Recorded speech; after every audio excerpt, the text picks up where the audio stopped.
I'm Vinney Tolman. This is my near-death experience, or as some would term, this is my after-death experience. Back in 2003, I had taken a new supplement. Me and one of my best friends, we took this supplement together. We both felt instantly ill. We both knew it was bad. We decided to go down the street to a little fast food joint and thought that if we got something to eat, we would both feel better. We barely made it in the door. I made it into the bathroom. He made it into the dining room. He collapsed on the dining booth and started to vomit. I, meanwhile, went into that bathroom and locked the door. I collapsed and I started to vomit. But what happened to me is no one knew I went in there. So I was in there by myself. I aspirated. I ended up suffocating on my own vomit, which ended my life. I died right there. Meanwhile, my buddy, the manager of the restaurant saw him. They called emergency services. They took him away in an ambulance, pumped his stomach and released him from the hospital not too long after being checked in. But again, meanwhile with me, I'm dead on the floor in that bathroom. About an hour later, about 45 minutes to 60 minutes later, the manager of the restaurant opened up that bathroom to find my dead body on the floor. And I do remember what was happening from that point. I remember from my perspective that the room was getting very dizzy. I felt like the room was starting to spin on me and or starting to move. And the next thing I knew, I was looking down. I was seeing this scene of a dead body on the ground. But as I was watching, I knew also that nobody could see this dead guy inside the bathroom. I didn't think it was me. And this is hard for people to understand, but I was up here, up above, looking down at this scene. So there's no possible way that it was me down there. I watched as they called emergency services for the second time that day. I watched as an ambulance crew got there. They pronounced the body dead. They tried to do chest compressions and a few other things, but nothing worked. They did pronounce the body dead. They put the body in a bag and they put that body in the back of the ambulance while they filled out paperwork. They filled out witness statements and a few other paperworks that they needed to have filled out. As they were doing that, there was a rookie. This rookie, he was the third guy on the team. He was sitting in the back of that ambulance and it was his job to sit with the body and to babysit the body. Well, the whole time that he was sitting back there, I could hear his thoughts. I could hear vividly all of his thoughts. I could hear that he wanted to do more. He felt like they didn't do enough. And by the time his coworkers got to the ambulance and they pulled away, he was essentially in a praying mindset or an asking mindset, asking God, is there something else he could do? And when he was asking that, I felt a very strong energy go over me where I was watching everything. I felt this energy go over me and I felt it hit him and I felt it say very loudly, this one's not dead. The medic, the rookie, he didn't do anything, but I could tell he received the message. And only another half block later, the message came again, even stronger the second time. And when the message came the second time, he acted. He undid some straps on the body bag. He felt around for a pulse. He didn't feel one. He kept going though. He went ahead and undid more straps on the body bag and was feeling around the groin, around the inside of the leg for a pulse. And when he did that, he felt something. And to him, that was enough of some kind of a sign to go ahead and try to resuscitate this body. He'd just been trained on all of these things. So it was very fresh in his mind. He wanted to try all these things that he had just been trained on. So he was able to get oxygen into the lungs, and he hooked up a defib machine. And then this defib machine, he was able to get it hooked up and shock the body to bring the heart back, to activate the heart. The first shock didn't do anything.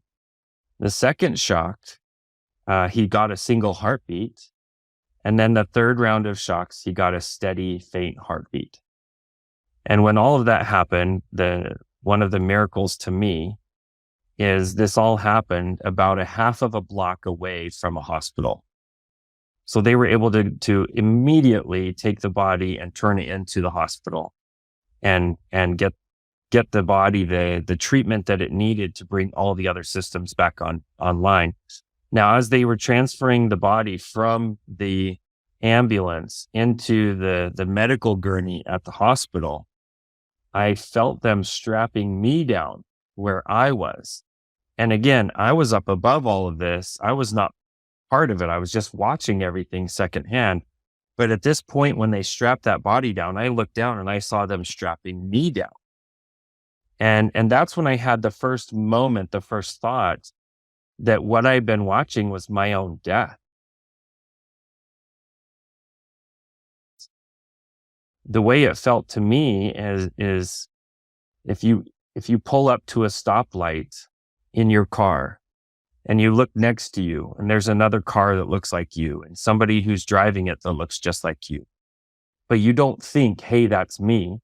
You think me is over here in this car. That's what it felt like. I felt so ignorant to not know that what I'd been watching the whole time was my own death. So I started to spin and have all this fear energy come over me. It felt like it was starting to smother me. And that's when I started to see every bad thing that I ever did. Every bad thing.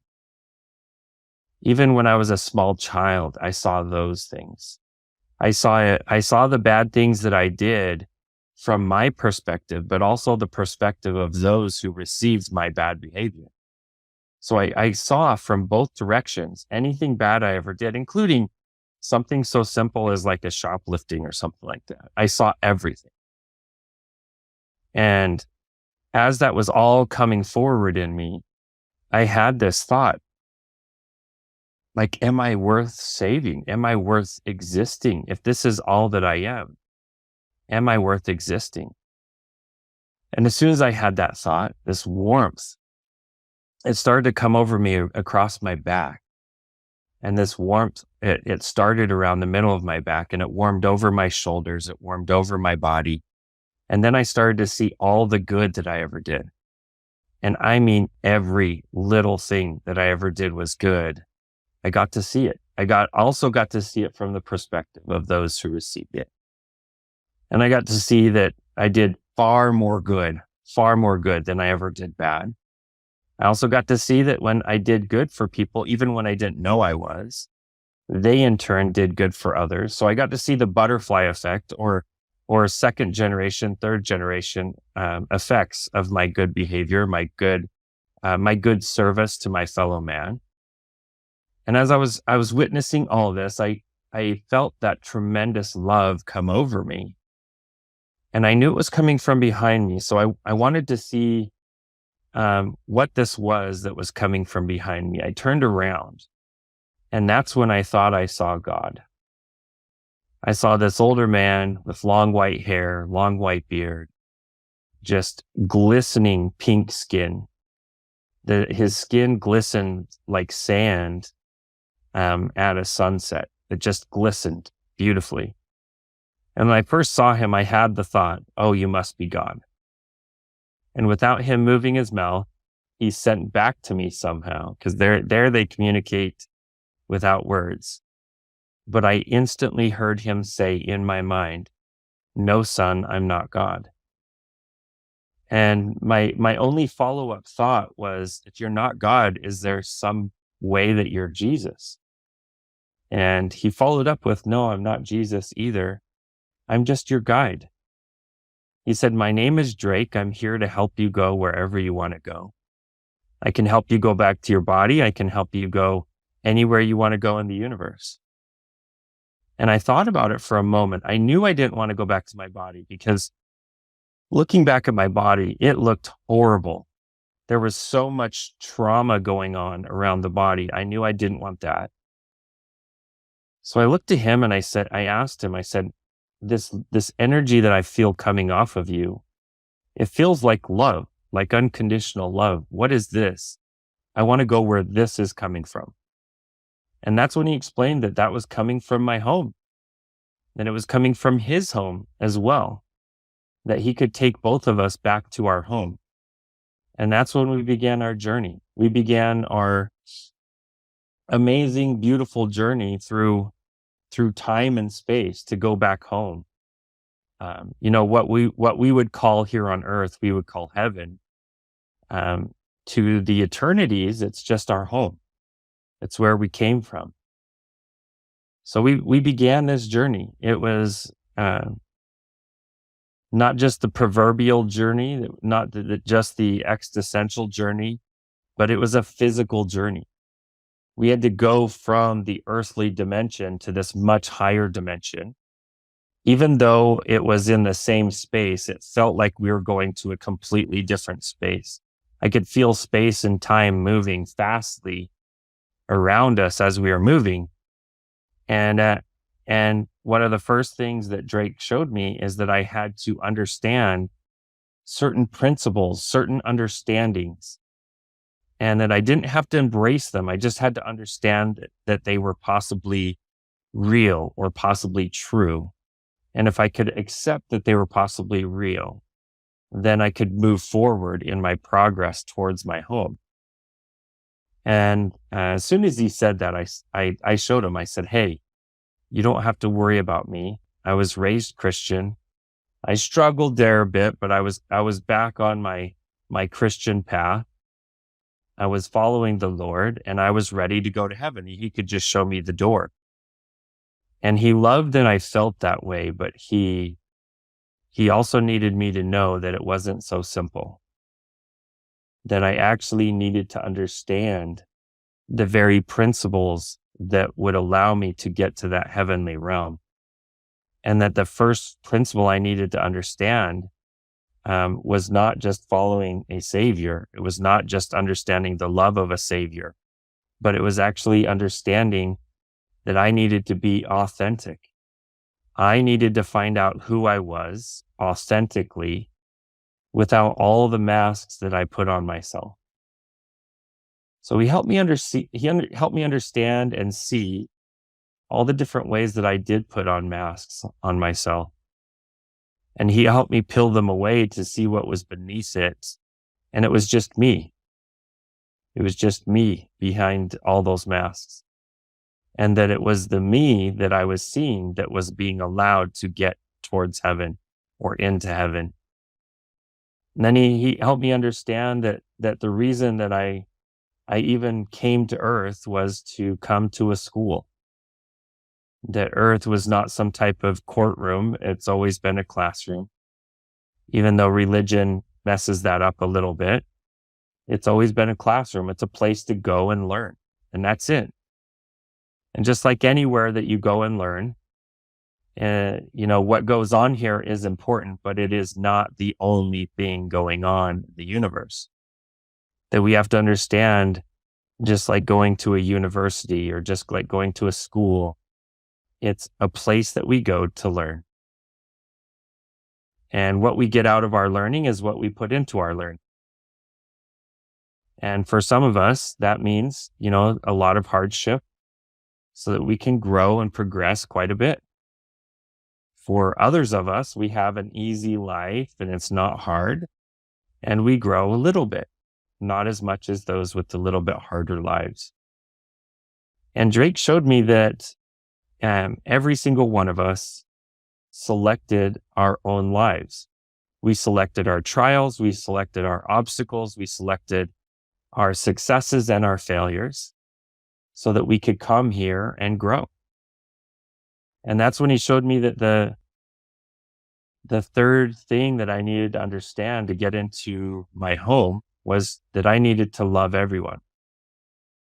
He showed me the principle of the pointed finger, that when I point my finger at someone, I'm pointing my finger just as much at God as I am at them. And that I'm also pointing 3 fingers on my hand back at myself.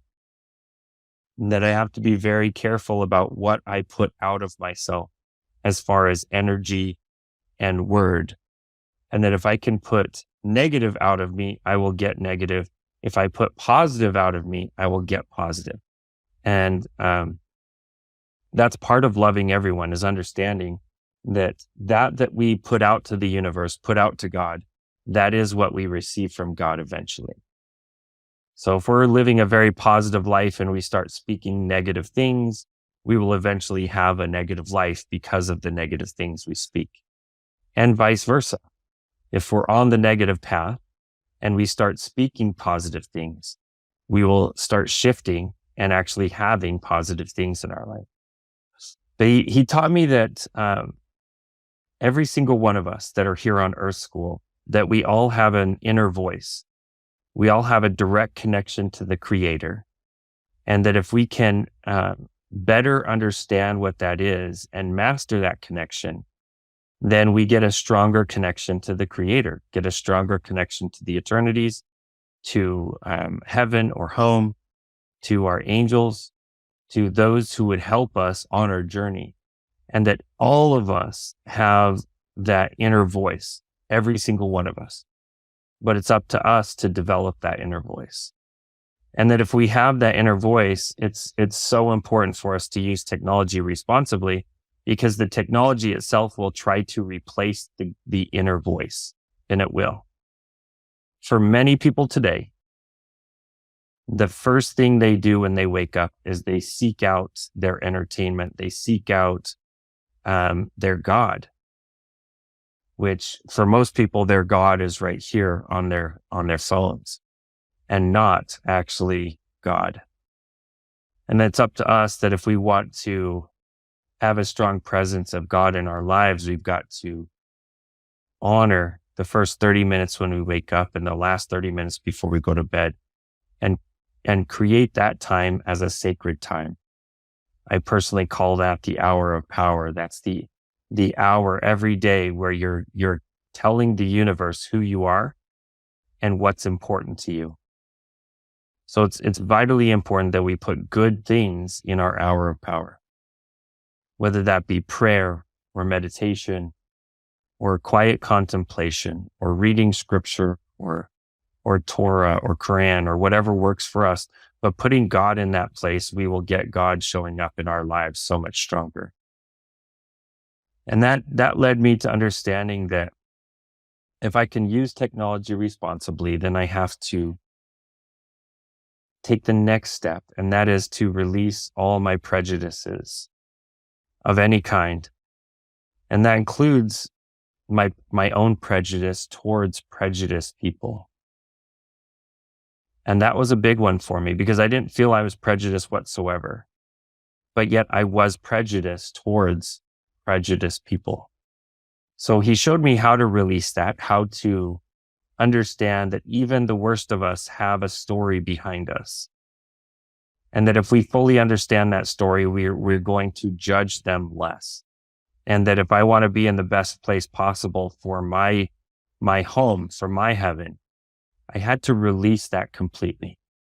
I had to even love all people, all beings, all creatures, all animals, all everything on earth.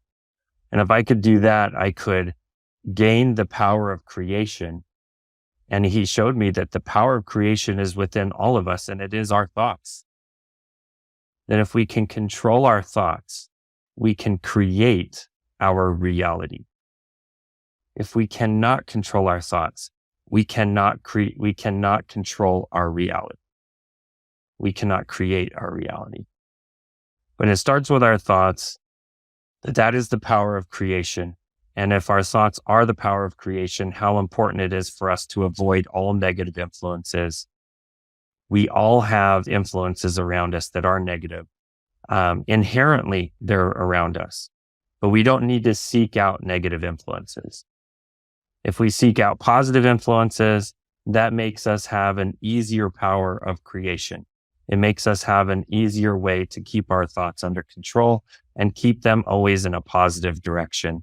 And that's when I was shown that in this life, there is purpose to evil. That for us to have a good choice, there has to be a bad choice. That if all there was a good choice, there would be no choice. And it's having us come here, learning to make choices, that's what allows us to grow. And that's when Drake got me to the last principle before I actually got to heaven. And that is that as I can encompass all of those 9 principles, it gets me to the 10th principle of what he was showing me. And that is that we're all one. Every single one of us are fingers on God's hands. And that for me to hate or hurt another finger on God's hands, it is for me to hate or hurt myself. And there's no difference between me hating someone else and hating myself. That if I truly love myself, I can learn to love all people, all beings, and all of God's creation. And when I got through that last principle, I actually got into this beautiful realm that is beyond words, truly beyond words. This is the part I had the hardest time writing about in my experience, is because this part of my experience is beyond words, truly beyond words. It took us a year just to get the description proper, where I felt like I honored what I saw, but I got to see this kingdom, this realm, this holy space that is built for all of us. And as I touched my feet down in this space, I felt that I was finally home. I felt like this grass knew who I was. I felt like I knew who this grass was. I could feel the supreme love of our Creator from every single blade of grass. The grass itself had the most beautiful music coming off of it. It also had this very sweet, savory flavor. Just to touch it, you would taste the sweet, savory flavor. You could see little waves of light and rainbows coming off of the grass itself. And the grass itself emitted light. Light was actually coming from the grass, which that was really weird for me, because on Earth, light doesn't come from anything but lights. Like, we see light coming from our lights or from the sun, but not from everything around us. And in that heaven space, everything emits light. So the grass actually emitted light. And as I was kind of freaking out with the grass and just loving every second connecting to the grass, Drake looked at me and said, "If you think the grass is good, you need to see the flowers."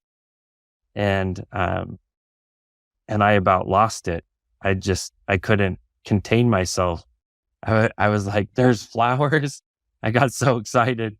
And instantly I was on the petal of a flower, and I was experiencing the fluid light that exists inside of these flowers. And now, additional to what I was experiencing to the grass, there was even a whole nother depth that I experienced with the flowers, with the light, with the smell, with the flavor, with the love energy. And it felt like just a warm hug just to even be near these flowers. And as I was witnessing that, then Drake showed me trees, and I freaked out about the trees. And as I was freaking out about the trees, then I felt something touch my foot. And when I looked down, I saw water. I saw that there was this little stream, and part of the stream had come out of itself and come over to me, and it had touched my toe. And I felt the stream actually ask me, "Do you want us on you?" And I said, "Yes, I do want you on me." And so the stream came up over me, and it started with my feet, went up to my knees and up to my hips, up to my shoulders. And then it actually went out to the edge of both arms till it was encapsulating both both hands, and then it continued up over the top of my whole body. And as it completed at the top of my being, and this is a weird thing for me because we do have a body there. It was not a physical body, it's an energetic body. But it's very real, it's very tangible. I would say even more tangible than our bodies here. But as this water completely encapsulated all that I was and am, I felt that it had this loving energy of healing me of all these traumas that I received in my life. And I had a really rough life growing up. Many abuses, starting as little as about 3 years old until 14. A lot of abuse. And I watched all the cracks and all the dark spots that were in my soul. I watched them completely heal and become one as this water came over my body. And as soon as it had completed, it felt like it had done its job. And so it started to recede back off of me. And I was left there, in a weird way. I wasn't wet at all, but yet I was cool. I was warm. I was electrified in living energy.